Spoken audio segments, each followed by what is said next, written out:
অনুষ্ঠানে আমাদেরকে উপহার দিয়েছেন। তৎসঙ্গে আজকে এখানে উপস্থিত অনেক স্বনামধন্য ব্যক্তিবর্গ রয়েছেন, সবাইকে আমার প্রণাম জানাই এবং আমার সহপাঠী এবং ছোট ছোট বাচ্চা সবাইকে ভালোবাসা জানাই। আমার পূর্ববর্তী বক্তারা অনেক কিছু বলে গেছেন, আমি তেমন কিছু বলবো না, আমি ইম্পর্টেন্ট কয়েকটি কথা বলবো। 2020 সালে করোনা মহামারীর সময় কোভিড-19 আমরা বুঝতে পেরেছি অক্সিজেন কতটা জরুরি। আমরা বর্তমানে ফ্রি অক্সিজেন নিতে পারছি, কিন্তু যখন করোনা মহামারী হয়েছিল তখন মানুষ অক্সিজেনের জন্য হাজার হাজার টাকা পে করতে হয়েছিল।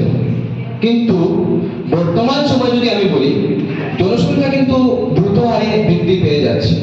1950 সালের পর থেকে জনসংখ্যা বৃদ্ধির হারটা কিন্তু খুব দ্রুত হারে বেড়ে যাচ্ছে। এই জনসংখ্যা বৃদ্ধির কারণেই আজ আমাদের এই পরিবেশের এই অবস্থা। আমরা মানুষ নিজের ব্যক্তিগত লাভের জন্য আমরা পরিবেশ, অরণ্য সবকিছু ধ্বংস করে যাচ্ছি।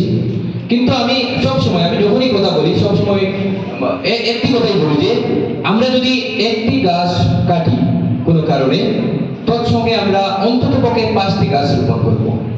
কারণ গাছই আমাদের জীবন বলতে পারে। যে অক্সিজেন আমাদের জন্য অত্যন্ত প্রয়োজনীয় একটি জিনিস, অক্সিজেন, তা কিন্তু আমরা গাছ থেকেই পাই। আর যদি আমরা গাছকে বাঁচিয়ে না রাখি তো তোমরা বুঝে নাও কি হবে আমাদের অবস্থা।